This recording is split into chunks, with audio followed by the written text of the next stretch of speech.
के रोज एक नए झूठ, रोज एक नया भ्रष्टाचार सामने आ रहे हैं।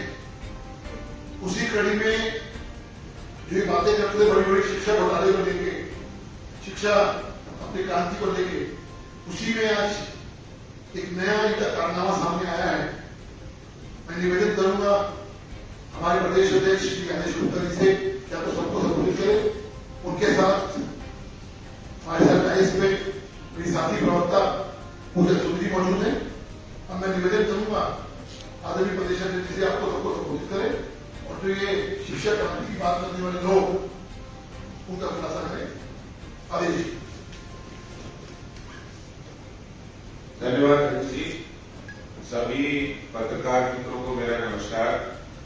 दिल्ली में अरविंद केजरीवाल जी की सरकार, जिन्होंने शिक्षा के मॉडल की बहुत चर्चा की है और उसको राष्ट्रीय स्तर पर ही अंतर्राष्ट्रीय स्तर पर प्रसिद्धि पाने के लिए तमाम उन्होंने अपनी बातें उसमें कही है। लेकिन असलियत की जब हम बात करते हैं, जमीनी हकीकत की हम बात करते हैं, तो दिल्ली की शिक्षा व्यवस्था है, शिक्षा मॉडल पूरी तरह ध्वस्त नजर आ रहा है। जिस तरह से दिल्ली वक्फ बोर्ड के चेयरमैन अहमदुल्ला खान ने स्कूल को बंद करा के दिल्ली में वहां मस्जिद के नीचे दुकानें खोलकर उसका कॉमर्शियल एक्सप्लॉयटेशन करने का काम किया है, वहां पर पैसे उगाई करके राजनीतिक वसूल के लिए इस्तेमाल किया है। वहीं दूसरी बड़ी घटना जो दिल्ली के शिक्षा और शराब मंत्री मनीष सिसोदिया के एजुकेशन मॉडल को भ्रष्टाचार में लिप्त ये घटना पूरी तरह है कि किस तरह इन्होंने दिल्ली में छात्रों के लिए सैनिक स्कूल खोला और वहां पर सैनिक सेना में भर्ती के लिए ये स्कूल था, लेकिन वहां पर भी उन्होंने भ्रष्टाचार करने से आम आदमी पार्टी नहीं चूकी और आम आदमी पार्टी की एक वॉलंटियर जो कि एक प्राइवेट लिमिटेड कंपनी चलाती है, शिरीषा राव,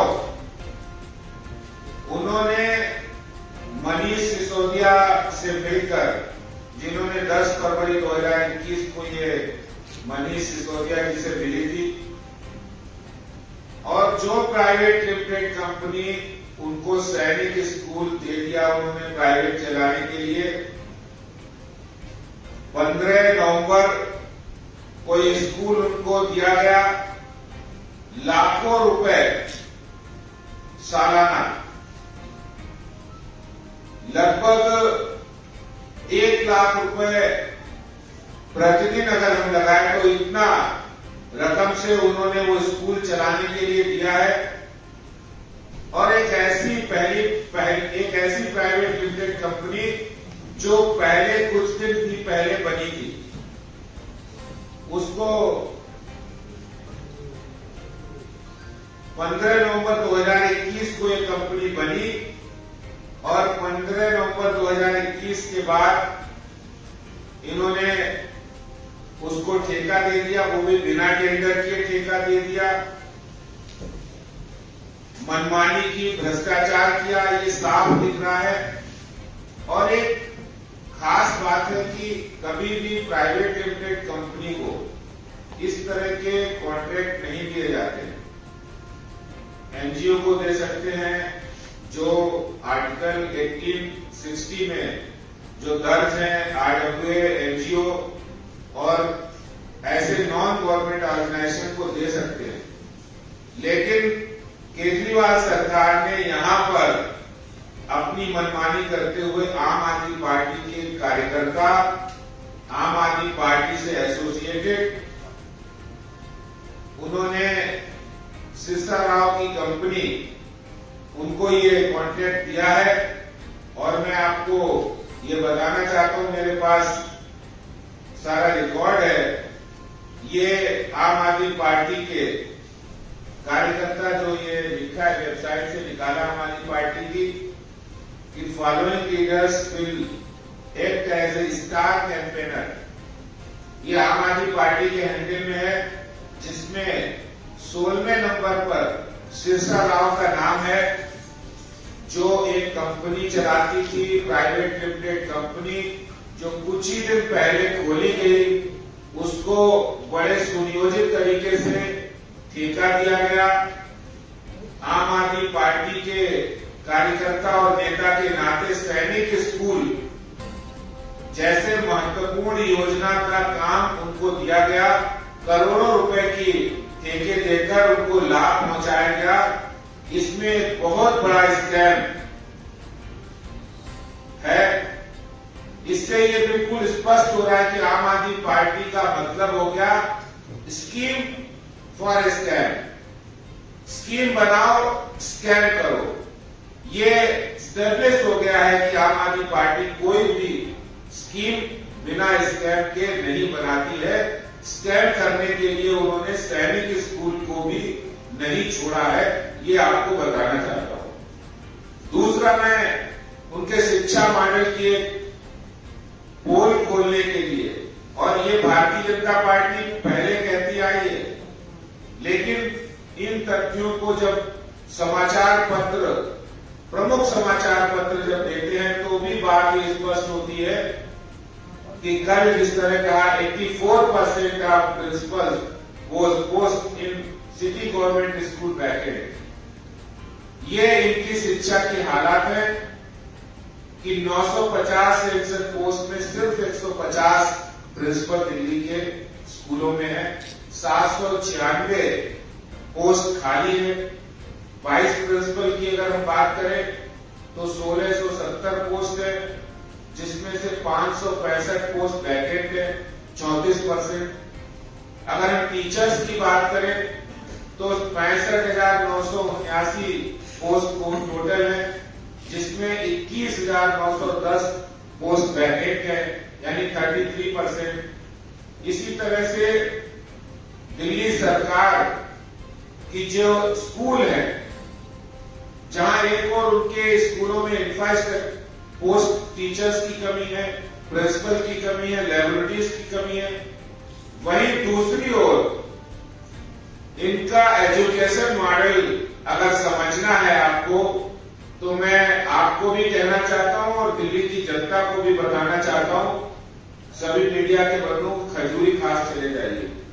और खजूरी खास में 2 स्कूल है सीनियर सेकेंडरी, जहां 12वीं तक की पढ़ाई होती है, जहां 2 शिफ्टों में पढ़ाई होती है।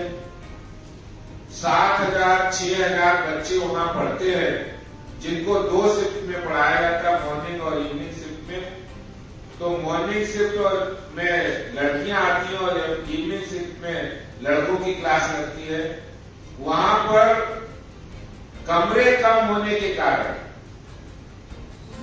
10वीं और 12वीं की क्लास तो डेली लगती है, लेकिन 6ठी से लेके 9वीं तक, 6ठी से लेके 11वीं तक जो क्लास है उसको एक दिन छोड़ के पढ़ाया जाता है। और इस बात का ऑब्जेक्शन पीटीए ने, पेरेंट टीचर्स एसोसिएशन ने इस बात की चिट्ठी रजी साहब को लिखी कि स्कूल के हालात इतने खराब हैं, बच्चों की, छात्र छात्राओं की संख्या ज्यादा है, लेकिन वहां इंफ्रास्ट्रक्चर की कमी है। तो ये तीसरी घटना मैं बता रहा हूं कि इनके इंफ्रास्ट्रक्चर से संबंधित किए गए दावों की पोल खोल रहे हैं कि इन्होंने स्कूल बनाए, बिल्डिंग बनाई, और ये तीनों बातें जो हमने कही है वो तथ्यों पर आधारित है। पहली घटना है अरविंद केजरीवाल सरकार के सैनिक स्कूल में भारी भ्रष्टाचार की, जिसको प्राइवेटाइज किया गया, सुनियोजित ढंग से किया गया। अपने कार्यकर्ता को पहले कंपनी बनवाई गई सिसोदिया ने फायदा दिलवाने के लिए, फिर उनको ठेका दिया गया। दूसरी घटना, दिल्ली के स्कूलों में 84% स्कूलों में प्रिंसिपल नहीं है, 33% स्कूलों में टीचर्स नहीं है, 33% टीचर्स की कमी है, 84% प्रिंसिपल नहीं है और लगभग इतने ही 34% वाइस प्रिंसिपल नहीं है। तो ये सारी बातें और इसके साथ खजूरी खास के स्कूलों में क्लासरूम की कमी होने की वजह से बच्चों को एक दिन छोड़ के पढ़ाकर उनकी पढ़ाई को अव्यवस्थित करना और उनकी पढ़ाई सही से नहीं होना, ये खुद पेरेंट टीचर एसोसिएशन ने शिकायत दर्ज की है। ये बात मैं आपके साथ पब्लिक डोमेन में रखने के लिए कि जिस शिक्षा मॉडल को वो चिल्ला कर ये कह रहे हैं कि हमारा तो युवात टाइम्स में छपा और हमारा पता नहीं कौन कौन से टाइम्स में छपा है, लेकिन असलियत दिल्ली सरकार की मैंने आपके सामने रखी है। अरविंद केजरीवाल और मनीष सिसोदिया जी का शिक्षा मॉडल पूरी तरह ध्वस्त हो चुका है। बहुत बहुत धन्यवाद। बहुत बहुत धन्यवाद।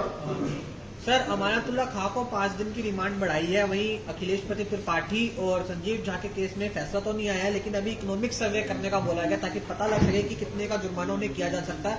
हालांकि दोषी करार दे दिए गए हैं। क्या स्टैंड है बीजेपी का? देखिए, दिल्ली भारतीय जनता पार्टी तो पहले से ही कहती आई कि बैड कैरेक्टर एमएलए अमानतुल्लाह खां जो पहले से कई आपराधिक मामलों में संलिप्त रहे हैं और आपराधिक मामलों में उनका रिकॉर्ड रहा है, उन्होंने आम आदमी पार्टी ने उनको टिकट ही नहीं दिया। अरविंद केजरीवाल ने उन पर विश्वास भी बहुत किया और अब ये सवाल होता है कि जो अमानतुल्लाह खां ने स्कूल बंद कराया, वक्फ बोर्ड की जमीनों पर कब्जा किए और उनके पास एक संदेहास्पद लाल डायरी पकड़ी गई। उस लाल डायरी में अंडरवर्ल्ड से उनके कनेक्शन, हवाला कारोबार के उनके कनेक्शन, विदेश से कई ऐसे कनेक्शन आपत्तिजनक जो देश को तोड़ने के लिए कई संदिग्ध गतिविधियों में रहने की ये आशंका पूरी जताई जा रही है। इसीलिए कोर्ट ने इनकी रिमांड की डेट बढ़ाई है, तिथि बढ़ाई है। मुझे लगता है कि ऐसे आपराधिक प्रवृत्ति के लोगों को आम आदमी पार्टी या विधायक रहने का हक नहीं है उनको। जी आपके बीच मौजूद है। आदरणीय टॉम जी से आग्रह है कि आप सबको संबोधित करें।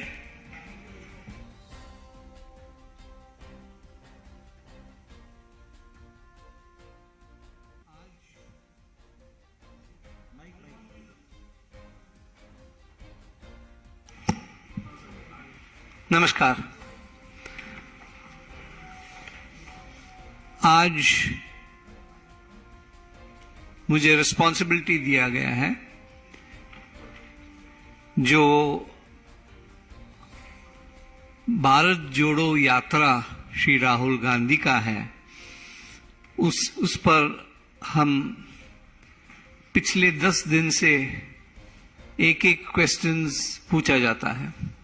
वो केरल के स्टेट से हुआ है और आज मैं दिल्ली से, राजधानी से इसी क्वेश्चंस पर आपको संबोधित करूंगा। ये भारत जोड़ो जो इन्होंने टाइटल दिया है, इसका नाम होना चाहिए करप्शन जोड़ो यात्रा। मेरा लॉजिक इस पर साफ है। देखिए, कन्याकुमारी से शुरू है। कन्याकुमारी तमिलनाडु का भाग है और कन्याकुमारी बहुत सुंदर एक जगह है, लेकिन आपको ये याद होगा कि 2G स्कैम के पार्टनर्स तमिलनाडु के हैं और उनके विशेष ब्लेसिंग्स इस यात्रा में दिया गया है। मुख्यमंत्री स्टालिन भी थे। तो एक इश्यू जो 2G स्कैम के पार्टनर्स को पार्टनर करते हुए आगे बढ़ा है ये यात्रा, और अभी केरल में पहुंचा है। अब केरल में काफी कुछ विषय ऐसा है जिस पर श्री राहुल गांधी जवाब उनको देना होगा। मैं विशेष टिप्पणी करूंगा कि वो इश्यू है the bar scam case in Kerala. विशेष 2015 का इश्यू है, जब 700 ऑड बार लाइसेंसेस कैंसिल किया गया है। और विशेष इस कैंसिलेशन से पहले हमारा खबर ये है, सोर्सेज हैं कि 60 लाख एक डिस्ट्रिक्ट बारों से कलेक्ट किया गया है। और उसके बाद कैंसिलेशंस भी हुआ है। और बार एसोसिएशन का जो बार ओनर्स एसोसिएशन का जो बैजू रमेश था, उनका स्टेटमेंट था कोर्ट में, वो बार एसोसिएशन का हेड है, उन्होंने कहा कि हमने करोड़ों रुपया बाबू जो एक्साइज मिनिस्टर है, वीएस शिवकुमार हेल्थ मिनिस्टर था, रमेश चन्नीतला केपीसीसी प्रेसिडेंट था, इनको सब दिया है।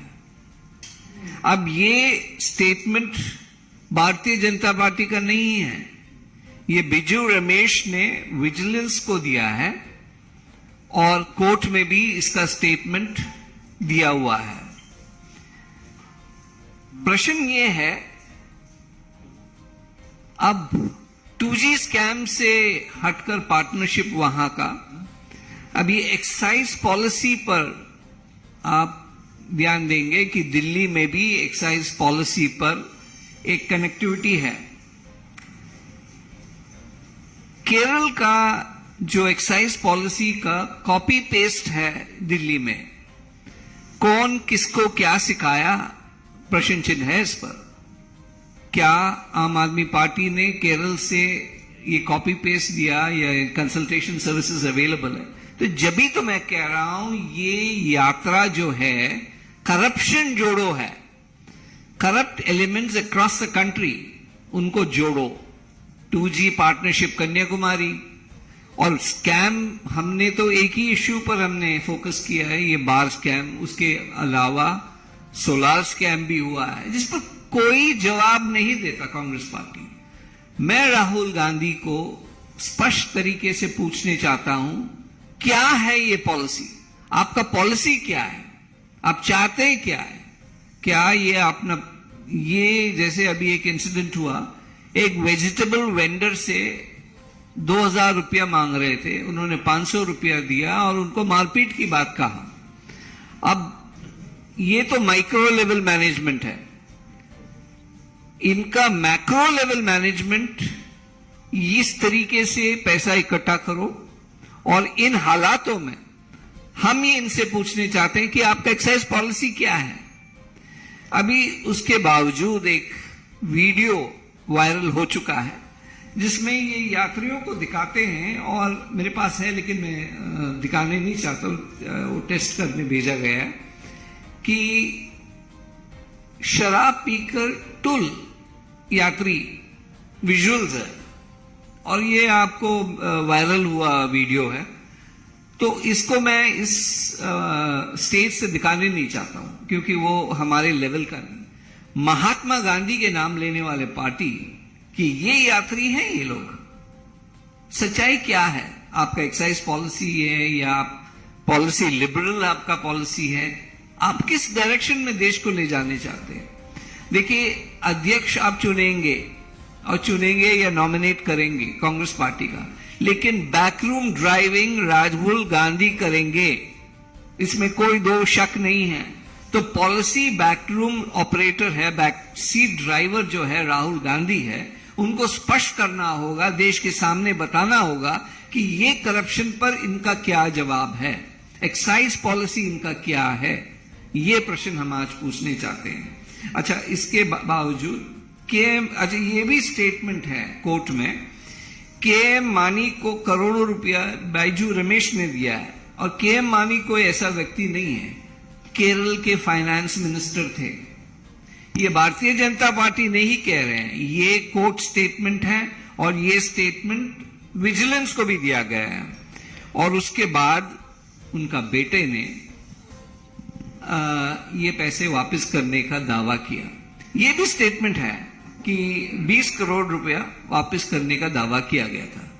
अब हैरान हूं मैं कि ये गवर्नमेंट एक्साइज पॉलिसी पर ये फ्लेक्सिबिलिटी और मनी हार्वेस्टिंग पॉलिसी, जो करप्शन पॉलिसीज हैं, ये अडॉप्ट कर वहीं राहुल गांधी 19 दिन बैठे हुए हैं।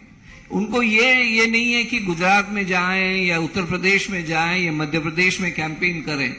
ये है मेरा लॉजिक कि ये करप्शन जोड़ो यात्रा है, और यहां से अभी किस स्टेट में जाएंगे और वहां क्या करप्शन है हम आपके सामने रखेंगे।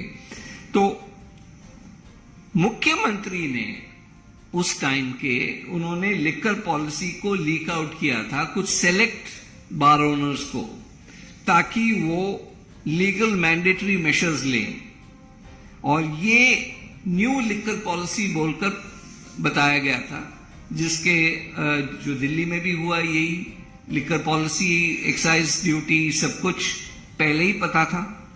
तो ये एक नेशनल इंस्टीट्यूशनलाइज करप्शन का मास्टर ब्रेन कांग्रेस पार्टी है, और ये यात्रा मैं फिर कहता हूं ये करप्शन जोड़ो यात्रा है।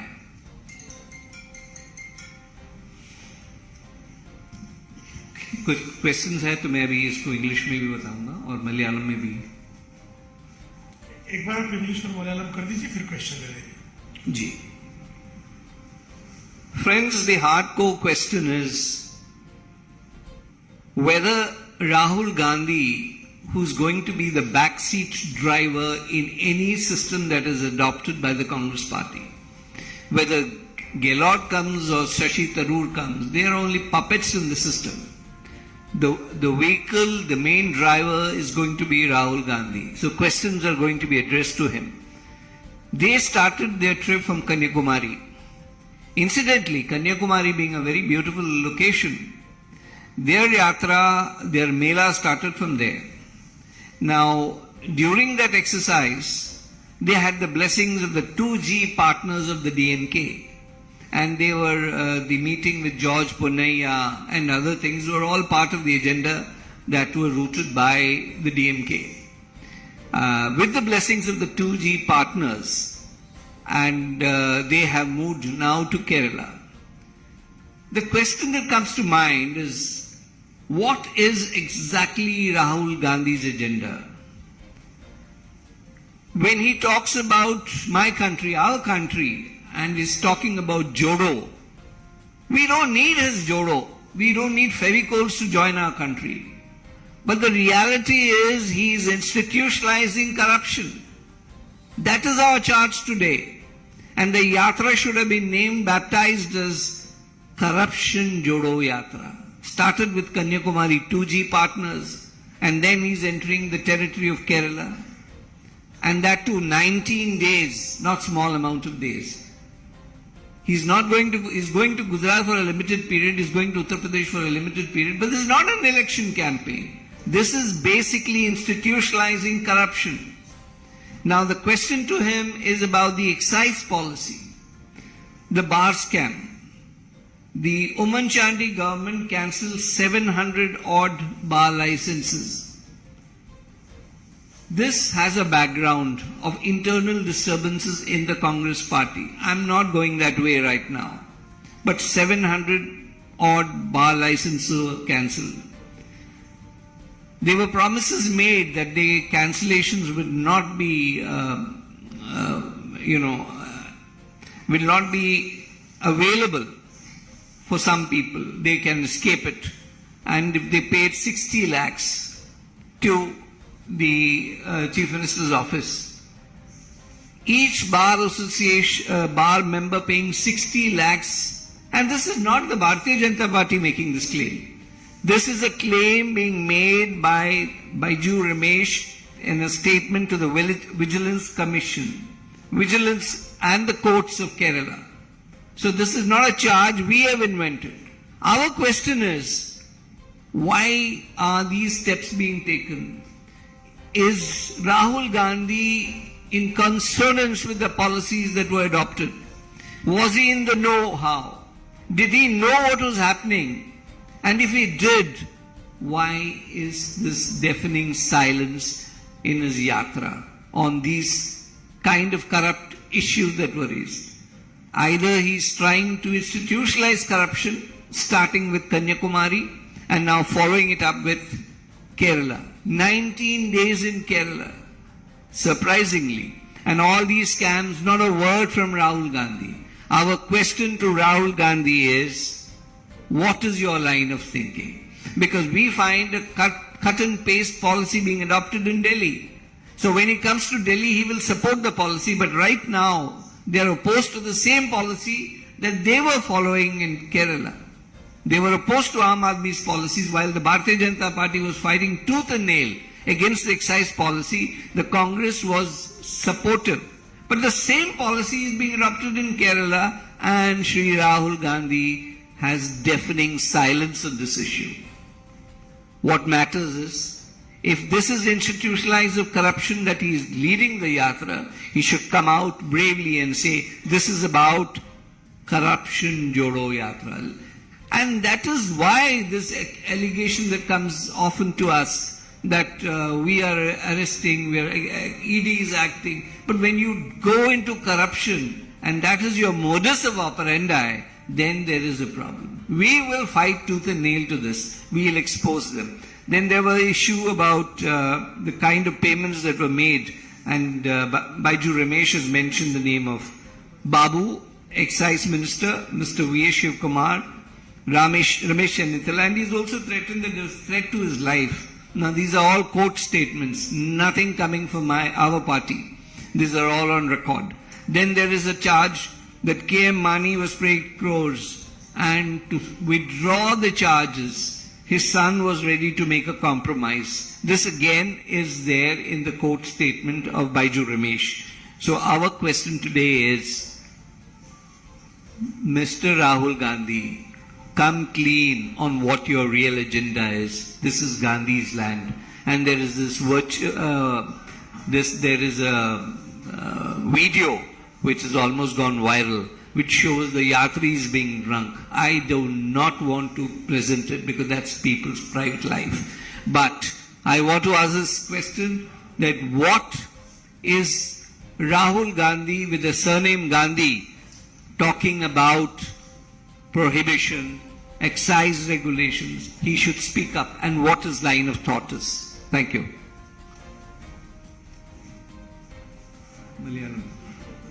Malayalam I'll handle separately. Any other questions? किसी के कोई सवाल हो तो आदरणीय टॉम अडकन जी से पूछ सकते हैं.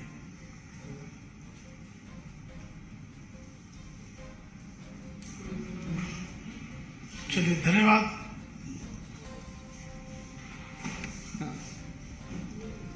नहीं, Malayalam I'll give it separately because okay. മലയാളത്തിൽ പറയാം.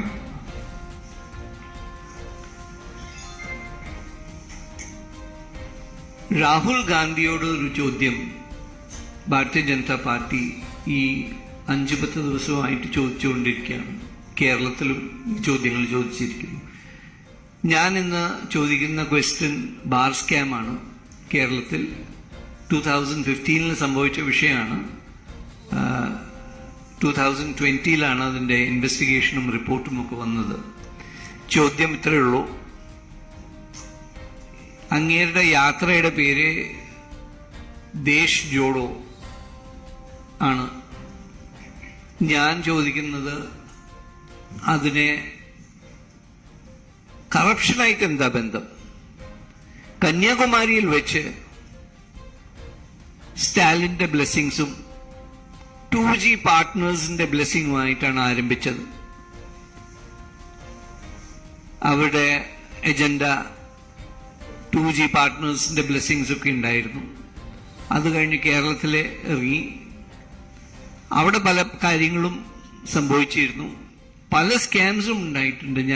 എൻ്റെ റെഫറൻസ് ബാർ സ്കാം മാത്രമാണ്. അതിൽ ചോദ്യം ഇതാണ്, ബാർ സ്കാമിൽ എക്സൈസ് പോളിസി എന്താണ്? OC ഗവൺമെന്റിന്റെ സമയത്ത് 700 ബാർ ലൈസൻസസ് ക്യാൻസൽ ചെയ്തിരുന്നു. അതിൽ പലവർക്കും അഡ്വാൻസ് ഇൻഫർമേഷൻ ഉണ്ടായിരുന്നു, ഇങ്ങനെ ക്യാൻസലേഷൻ വരാൻ പോകുന്നു. ഞങ്ങളുടെ അറിവനുസരിച്ച് 60 ലക്ഷം ഓരോ ബാർ ഓണേഴ്സിന്റെ കയ്യിൽ നിന്ന് വാങ്ങിച്ചിരുന്നു. അത് കഴിഞ്ഞ് ചിലവരെ മിക്കതും ക്യാൻസലായി. എങ്കിലും ബാർ അസോസിയേഷന്റെ പ്രസിഡന്റ് ആയിരുന്നു എന്ന് തോന്നുന്നു ബൈജു രമേശ്. കക്ഷി പറയുന്ന 3 പേരുകളാണ് Babu excise minister, VS Sivakumar health minister, Ramesh Chennithala KPCC president. അതിൽ അയാൾ പറയുന്നു, this is a statement he has given to the vigilance and the courts of Kerala. ഇത് ഭാരതീയ ജനതാ പാർട്ടിയുടെ ഡോക്യുമെന്റേഷൻ അല്ല, ഇത് കോർട്സിലുള്ള ഡോക്യുമെന്റ് ആണ്, which is to the vigilance and to the court. KPCC president ആളെ ഭീഷണിപ്പെടുത്തി എന്നുള്ളൊരു ചാർജും ഉണ്ട്. പിന്നെ KM മാണി ഫൈനാൻസ് മിനിസ്റ്റർക്ക് കോടിക്കണക്കിന് കാശ് കൊടുത്തു. അത് കവർ ചെയ്യാൻ വേണ്ടി, ആ കേസ് വിഡ്രോ ചെയ്യാൻ വേണ്ടി ജോസ് മാണി 20 കോടി തിരിച്ച് കൊടുക്കാം എന്ന് പറഞ്ഞു. ചോദ്യം ഇതൊക്കെ ഞങ്ങളുടെ ഭാഗത്തു നിന്നല്ല, ഇത് റെക്കോർഡാണ്, വിജിലൻസ് റെക്കോർഡാണ്, ഇത് കോർട്ടിൽ കൊടുത്ത സ്റ്റേറ്റ്മെന്റ് ആണ്. അപ്പൊ ചോദ്യം ഇതാണ്, കറപ്ഷന്റെ ഇഷ്യൂസിൽ രാഹുൽ ഗാന്ധിക്ക് ഉത്തരം പറയണം. സോലാർ സ്കാം ആയാലും ഇപ്പോ ഇത് ബാർ സ്കാം ആയാലും അതുപോലെ ചുരുക്കം ഒരു 20 സ്കാംസ് ഉണ്ട്. ആ ചോദ്യങ്ങൾക്ക് ഉത്തരം പറയണം.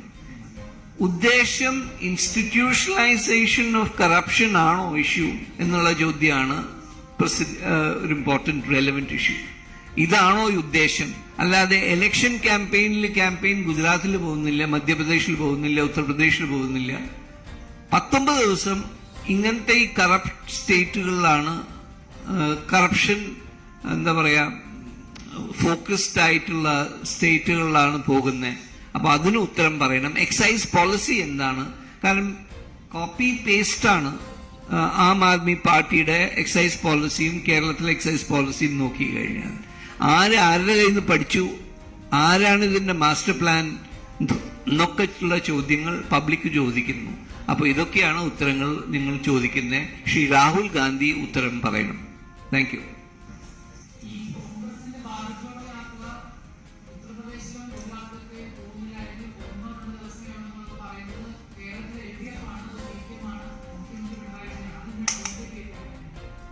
ഞങ്ങൾ ആരെയും ഏറ്റുപിടിക്കുന്നില്ല. വാസ്തവം എന്താണ്? അവരുടെ ഡേറ്റ്സ് അത് ഓൾ ഇന്ത്യ ഇൻഫർമേഷൻ ആണ്. അതിപ്പോ പിണറായി വിജയൻ റേസ് ചെയ്യുന്നോ അല്ലെങ്കിൽ വേറെ ആരോ റേസ് ചെയ്യുന്നു, അതിൽ ഞങ്ങൾക്ക് ഉത്തരം പറയാനില്ല. പക്ഷെ ചോദ്യം ഇതാണ്, എലക്ഷൻ ഗോയിങ് സ്റ്റേറ്റ്സിൽ എന്തുകൊണ്ട് പോകുന്നില്ല? ബ്ലെസ്സിങ്സ് 2G പാർട്ട്നേഴ്സിന്റെ കയ്യിൽ നിന്ന് എടുക്കുന്നു.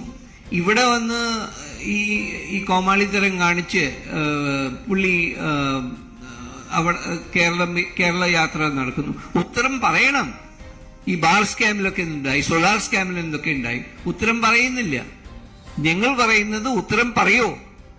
എന്താണ് നിങ്ങളുടെ പൊസിഷൻ?